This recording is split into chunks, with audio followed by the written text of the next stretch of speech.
Светиот апостол Јаков ни вели: покажи ми ја својата вера без дела, а јас преку своите дела ќе ти ја покажам мојата вера.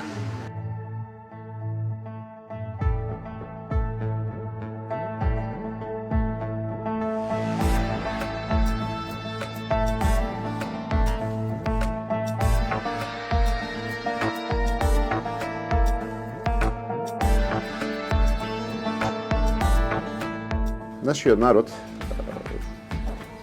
знае дека Великден е празникот над празниците, тоест нели дека е денот фактички на спасението на целото човештво.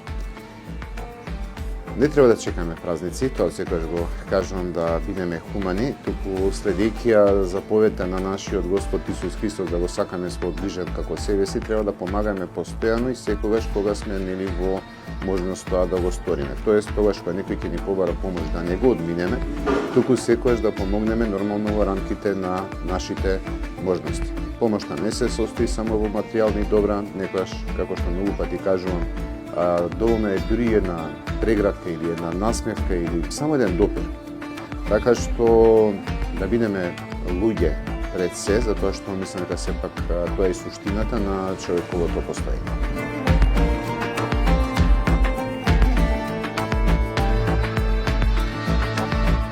Целта беше да им се помогне да го доживеат духот, така да кажеме, на Христовото воскресение и барем за миг да ги заборават неволите со кои што тие секојдневно се борат. Мислам и се надевам, барем дека ете успеавме да внесеме барем малку радост во нивните домови и се надевам дека многу скоро повеќе нема да има потреба од помош на буквално ниту еден човек во светот, нормално и во Македонија.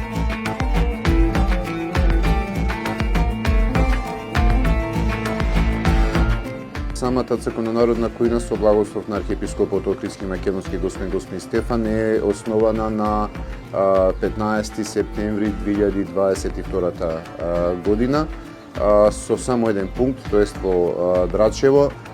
Денес веќе имаме 8 пункта, делиме 235 оброци.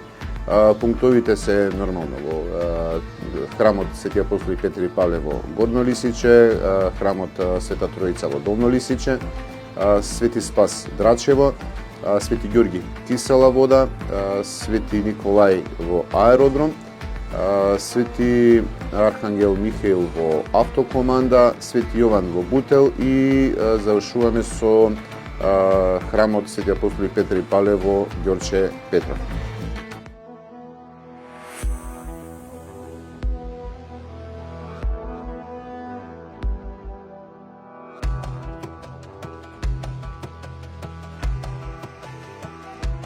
Фала му на Бога, ќе кажеме, имаме многу луѓе вработено во фирмите пријатели кои што ја помагаат на нашата хуманитарна организација. За жал има и такви кои што одбивале да се вработат или да отидат на интервјуто за вработување и таквите луѓе обично после второто или третото одбивање на работата ги исклучуваме од програмата за помош.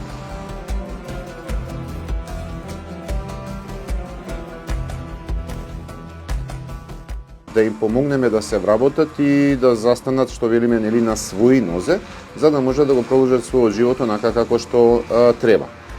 Проблемот е во тоа што од почетокот, уште кога создадовме хуманитарната организација 2015 година, за жал приметивме дека и во хуманноста има манипулации и токму заради тоа ние почнавме да побаруваме документи како доказ за нивната потреба од помош. Затоа што помошта сепак не се состои само од храна, туку се состои, нели, и од реновирање, облека, покујкина и така натаму и така натаму. Така што да, секој еден корисник има докажано, има донесено доказ дека навистина му е потребна помош и со самото тоа ние се обидуваме да им помогнеме максимум што можеме.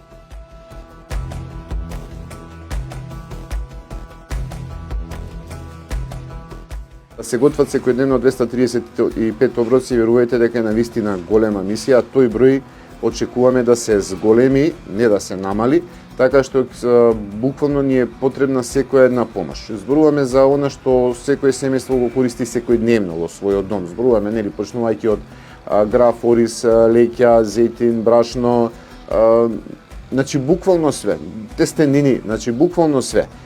Затоа што таа храна што ние ќе ја примеме, всушност ја користиме за подготовка на храната за да може да се подели. Затоа што покрај кујната ние имаме и делиме и плюс пакети со храна за луѓето дома да готват, затоа што не сите луѓе за жал можат нели да одат во кујните и за жал кујната моментално функционира само во Скопје.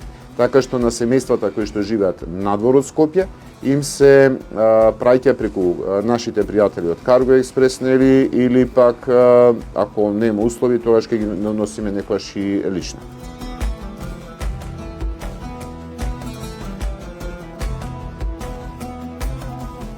Готвачот го запознавте, тој е мој драг пријател кој што една година буквално работеше без пари и од минатата година нели го вработивме во хуманитарната организација заради тоа што сепак не може да се издржи нели да без финанси во денешно време. Финансирањето се врши преку нашата жиросметка, од тамо се плаќаат нели сите оние потрепштини кои што ги има самата хуманитарна организација, избегнуваме да примаме финансиски средства на рака.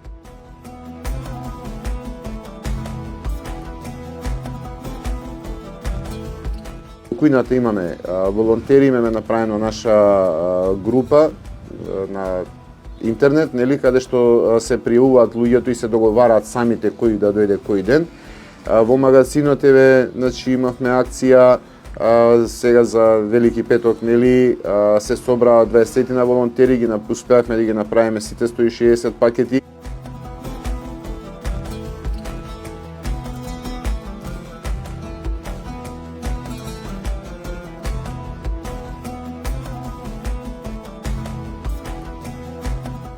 Па пред се заповедите на нашиот Господ Исус Христос. Значи не може да се спасиме самите себе си, да го гледаме само нашето спасение, туку треба да им помогнеме на сите луѓе. Збориме за духовно, меѓутоа исто така, значи треба да внимаваме и на материјалното добро, тоест да нема гладни. Значи знаеме дека светиот апостол и првомаченик Стефан бил еден од ѓаконите кои што се грижел за сиромашните, за вдовиците, за сираците, подготвувајќи им храна. Нели, значи самото мисионерство на христијанството почнува уште од самиот почеток со помош на сите оние на кои што таа им е потребна. Всушност ние само ја продолжуваме истата мисија во духот на православието и на заповедите кои што Господ Исус Христос ни ги оставил на сите нас. Не можеме да речеме дека сме христијани, меѓутоа се гледаме само себе си, заради тоа што христијанството е вера на љубовта.